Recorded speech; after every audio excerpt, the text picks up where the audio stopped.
하나님의 은혜와 평강이 함께하길 기도드립니다. 언제나 우리와 함께하시는 우리 성령님이 여러분의 삶에 늘 함께하시기를 주님의 이름으로 기도드립니다. 우리 옆에 계신 분과 다시 한번 인사 나누겠습니다. 사랑합니다. 축복합니다. 사랑합니다. 축복합니다. 오늘 본문은 두 가지 치유 사건을 기록하고 있습니다. 하나는 납병 환자를 치유하신 사건이고 또 다른 하나는 백부장의 하인을 고친 사건입니다. 납병 환자를 깨끗게 하신 사건을 보면 예수님께서 손을 내밀어 납병 환자에게 대고 내가 원하노니 깨끗함을 받으라 라고 말씀하시니까 그 즉시 병이 깨끗하게 되어졌다라고 성경은 기록하고 있습니다. 놀랍지 않습니까? 소독을 하거나 의료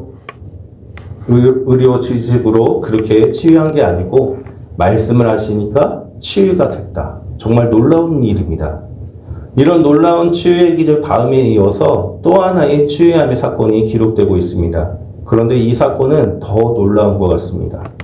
예수님이 가버나움에 들어가셨을 때 한 백부장이 예수님께 나옵니다. 그는 자신의 하인이 중풍병을 앓고 있으니까 치유해 달라고 간구하고 있죠. 앞서 납병 환자를 치유하신 사건 그 자체도 놀라운 일인데 주님은 더 놀라운 기적을 행하십니다.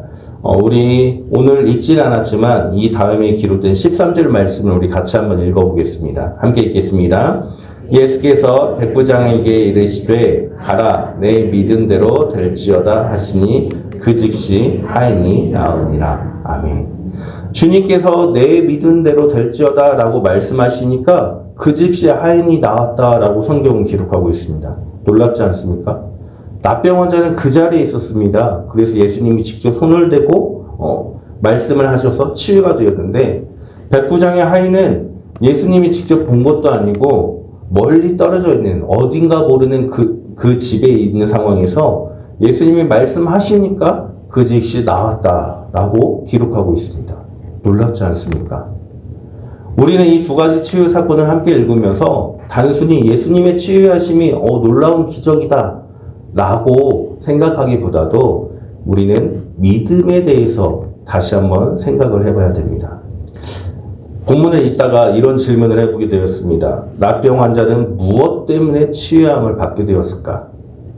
예수님의 다른 사건들을 보면은 예수님께서 꼭 치유하시기 전에 믿음에 대해 언급하고 치유하신 사건들이 많이 있습니다. 그런데 납병 환자에게는 예수님께서 무엇을 보시고 어떤 면을 보시고 어떤 믿음을 보시고 치유를 행하셨을까? 더군다나 백부장의 하인을 고치는 이 장면에서는 예수님께서는 더 나아가서 믿음에 대해서 칭찬을 하셨다라고 기록을 하고 있습니다. 우리 10절 말씀 읽어보겠습니다. 함께 읽겠습니다. 예수께서 들으시고 놀랍게 여겨 따르는 자들에게 이르시되 내가 진실로 너희에게 이르노니 이스라엘 중 아무에게서도 이만한 믿음을 보지 못하였노라. 아멘. 백부장은 이방인입니다. 그런데 예수님은 이스라엘 사람들 중에서 백부장 같은 그 믿음을 지금까지 보지 못했다라고 백부장의 믿음에 대해서 굉장히 극찬을 하고 있으십니다. 도대체 백부장이 어떤 믿음을 가졌던 것일까요? 예수님의 백부장이 어떤 믿음에 대해서 다른 사람들보다 뛰어나다라고 칭찬을 하셨던 것일까요? 그리고 백부장이 그 어떤 믿음 때문에 이만한 믿음이라고 하는 걸 보니까 혹시라도 백부장이 큰 믿음을 가져서 그의 하인이 치유된 것일까라는 생각도 해보게 됩니다. 우리는 오늘 본문의 말씀에 이 두 사건을 통해서 우리가 믿어야 할 믿음이 무엇인지에 대해서 다시 한번 생각해 봐야 됩니다. 먼저 납병 환자를 치유하신 이 사건을 보면 믿음의 대상이 무엇이 되어야 하는지를 우리는 깨닫게 됩니다. 예수님을 따르는 많은 무리들은 예수님의 치유하시는 그 놀라운 사건을 보고 따라오는 무리에 속한 사람들이 많았습니다. 치유의 사건, 죽은 자를 살린 사건 등 기적에 대한 소문이 퍼졌기 때문에 내 병이 낫길 바라는 그 마음으로 예수님을 찾아온 사람들, 그런 무리들이 많았다라는 겁니다. 어쩌면 이들이 바라본 것은 예수님이라는 그 자체가 아니라 예수님이 치유한 그 기적을 바라보고 왔을 수도 있습니다. 그리고 그 모습은 지금 우리들의 모습과도 비슷한 것 같습니다. 예수님을 믿는 이유가 내 삶에서 기적을 경험하고 내 삶이 더 풍족해지기 위한 기복신앙으로 믿고 있진 않는가? 우리의 모습을 뒤돌아봐야 됩니다. 또 오늘 본문의 사건을 기록한 다른 복음서의 그 본문의 말씀들을 보면은 납병 환자가 예수님 앞에 꿇어 엎드려 간구하였다라고 더 자세하게 설명하고 있습니다. 이것을 읽다 보면은 꿇어 엎드려서 그렇게 간구하는 것이 기적을 일으키게 만드는 믿음의 원인이 되는 것일까? 라는 생각도 해보게 됩니다. 다시 말하면 우리가 치유함을 받고 우리 삶이 축복이 넘치려면 우리가 주님 앞에 꿇어 엎드려 그렇게 빌기만 하면 그 모든 것이 다 이루어지는 것일까? 라는 생각을 해보게 됩니다. 그런데 납병 환자는 달랐습니다. 그도 분명히 치유함을 받기를 원했을 것입니다. 그러나 그가 믿었던 믿음은 그 기적이 아니었고 무조건 엎드려 빌기만 하는 기복신앙의 간구함이 아니었던 것입니다. 우리 2절 말씀을 다시 한번 읽어보겠습니다. 함께 읽겠습니다. 한 나병 환자가 나와 절하며 이르되 주여 원하시면 저를 깨끗하게 하실 수 있나이다 하거늘. 아멘. 나병 환자는 예수님 앞에 엎드렸습니다. 그런데 그 엎드림은 기적을 목적으로 엎드렸던 것이 아니었다는 것입니다. 그는 주여 원하시면이라고 고백을 합니다. 원하다라는 단어는 의지를 가지고 결정하는 것을 뜻합니다. 지금 나병을 치유하는 그 의지의 결정을 누가 하는 것입니까? 나병 환자가 아닙니다. 예수님입니다. 나병 환자는 바로 그것을 알았던 것입니다. 내가 아무리 엎드려 간구해도 결국 그 치유함을 결정하고 행하시는 분은 내가 아니라 나의 엎드림이 아니라 예수님이 행하시는 것이다라는 것을 알았다는 것입니다. 그래서 그는 자신이 치유받고 싶지만 그 모든 결정은 결국에 주님이 하시기 때문에 주님이 하심을 인정하기 때문에 고백을 하였던 것입니다. 예수님께서는 바로 나병 환자에게서 이 믿음을 보셨던 것입니다. 예수님이 행하는 기적을 바라고 기적을 믿는 믿음이 아닌 그 기적의 주체가 예수님임을 믿는 믿음, 믿음의 대상이 기적이 아니라 축복이 아니라 예수 그리스도 자체를 믿는 그 믿음을 보셨기 때문에 예수님께서는 치유함을 행하셨다라는 겁니다. 사랑하는 성도님들, 우리의 믿음의 대상은 무엇입니까? 병의 치유함입니까? 차고 넘치는 물질을 원하는 기복입니까? 우리가 이 세상에서 살아가기 때문에 이러한 것들은 당연히 필요합니다. 있어야 되지요. 건강함과 물질과 형통함, 우리가 살아가기 위해서는 분명히 필요한 것입니다. 그러나 그것들이 우리의 믿음의 대상이 되어서는 안 된다는 겁니다. 우리의 믿음의 대상은 오직 예수 그리스도이십니다. 우리를 위해 죽으시고 부활하신 그 주님만이 우리의 믿음의 대상이 되어야만 하는 것입니다. 주님께서 우리의 믿음의 대상이 될 때 그 주님께서 우리 삶에 우리와 함께 하셔서 우리에게 기적으로 이끄시는 것이지 기적을 바라면서 주님을 믿으면 안 된다는 것입니다. 사랑하는 성도님들, 우리의 믿음의 대상을 분명하게 오직 예수 그리스도를 삼으시기를 주님의 이름으로 간절히 축원합니다. 그렇다면 나병 환자는 기적이 아니라 예수님 자체가 믿음의 대상이 되었습니다. 그렇다면 백부장의 믿음은 무엇이었던 것일까요? 백부장의 믿음이 어떤 믿음이었길래 예수님은 이스라엘의 모든 사람들 중에서 이만한 믿음을 본 적이 없다라고 말씀하신 것일까요? 우리 8절 말씀을 읽어보겠습니다. 8절 함께 읽겠습니다. 백부장이 대답하여 이르되 주여 내 집에 들어오심을 나는 감당하지 못하겠사오니 다만 말씀으로만 하옵소서. 그러면 내 하인이 낫겠사옵나이다. 아멘.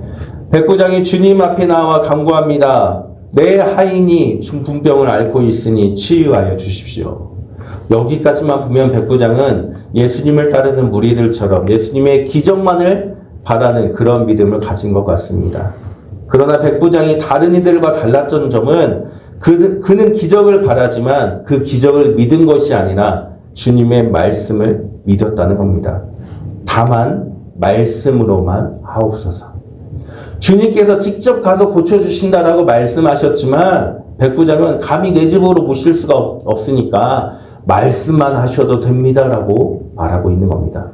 세번역 성경에서는 조금 더 극적으로 묘사합니다. 우리 세번역 성경 8장 말씀 함께 읽겠습니다. 백부장이 대답하였다. 주님, 나는 주님을 내 집으로 모셔드릴 만한 자격이 없습니다. 그저 한마디 말씀만 해주십시오. 그러면 내 종이 나을 것입니다. 아멘. 그저 한마디 말씀만 해주십시오.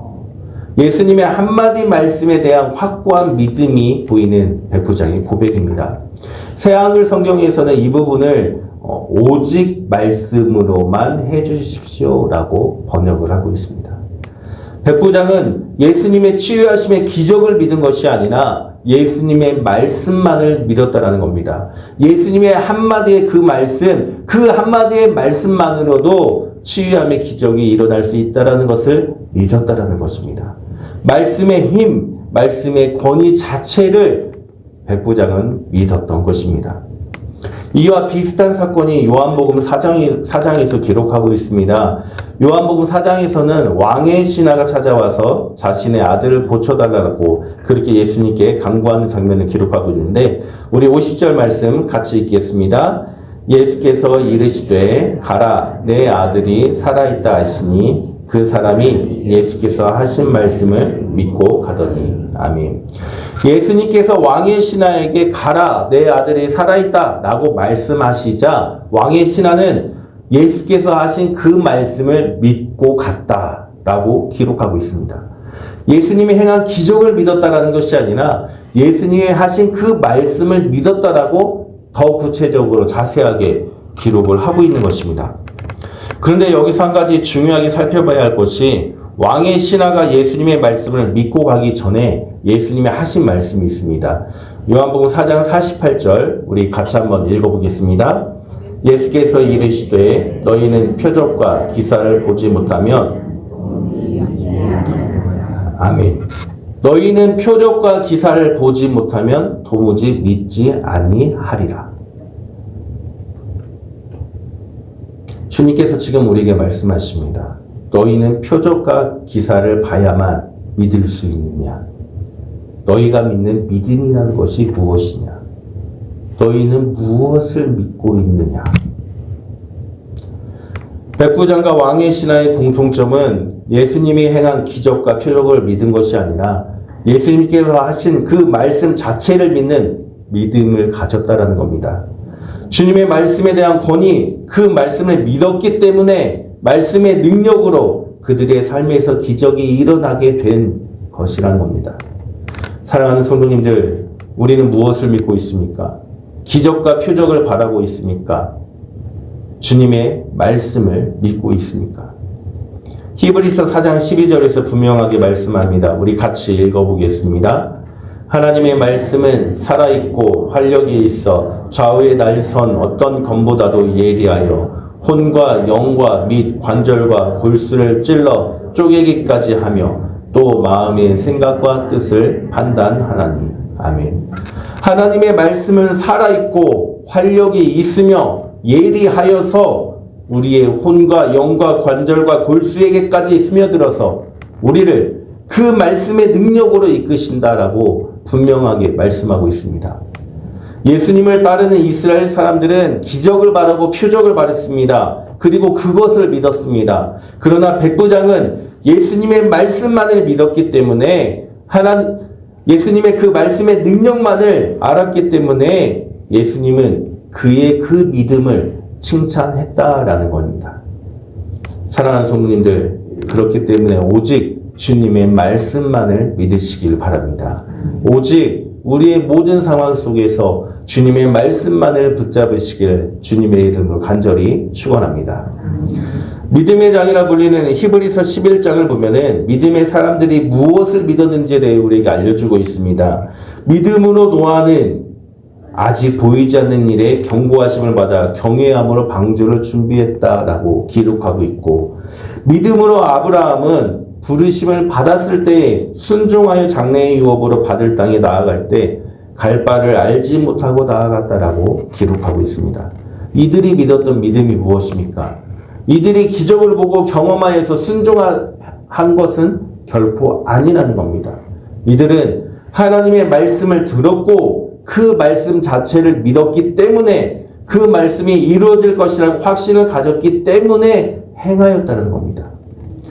노아는 세상 사람들이 말도 안 된다라고 하였지만 주님의 그 말씀을, 하나님의 그 경고하심을, 그것이 이루어질 것을 믿었기 때문에 사람들에게 손가락질을 받아도 방주를 지었던 것이고, 아브라함은 하나님의 말씀을 들었을 때 갈 바를 알지 못하였지만, 어디를 갈지를 몰랐지만 그냥 하나님의 그 말씀 자체만을 믿었기 때문에 순종하여 떠났다는 겁니다.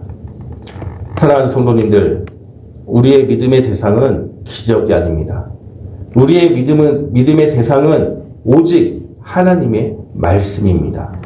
그리고 하나님의 그 말씀이 육신이 되어서 이 땅에 오신 예수님만이 우리의 믿음의 대상이 되어야 하는 것입니다. 그래서 기독교는 말씀을 듣는 종교입니다.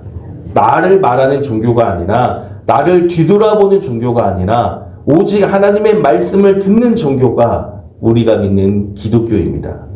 다른 종교들과 다른 점이 바로 이 부분입니다. 다른 종교들은 신이 무언가를 해주길 바라기 때문에 신에게 무언가를 자꾸 바쳐야만 됩니다. 내 삶에 신이 직접 개입해서 내 삶을 바꿔주기를 원하는 게 다른 종교입니다.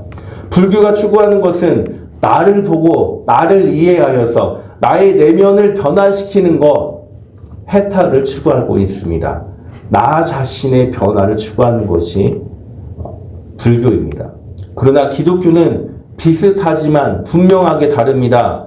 우리는 나 자신을 보는 것이 제 일이 되는 것이 아닙니다. 신이 무언가 해주길 바라는 그 마음으로 무언가를 바치는 것이 1순위가 되어서는 안 되는 것입니다. 기독교의 제1순위의 믿음은 하나님의 말씀을 듣는 것에서부터 시작하는 것입니다. 하나님의 말씀을 듣고 그 말씀이 당연히 이루어질 것이라고 확신하는 믿음을 가져서 그 말씀 따라 내 삶이 변화되는 것이 기독교입니다. 하나님의 기적이 내 삶에 짠하고 이루어지는 것, 그것을 믿고 바라는 것이 아니라 하나님의 말씀을 내가 먼저 듣고 내가 그 말씀을 믿으면서 나의 삶에서 그 말씀대로 살아가도록 노력하는 삶이 우선이 되어야 되고, 그때 주님의 능력이 그 말씀을 통해 내 삶에 나타나게 되는 것이 기독교입니다. 그리고 그 말씀대로 살아가는 삶을 성경은 의로운 삶이라고 표현을 하고 있습니다. 로마서 1장 17절 말씀 우리 같이 읽어보겠습니다. 함께 읽겠습니다. 복음에는 하나님의 의가 나타나서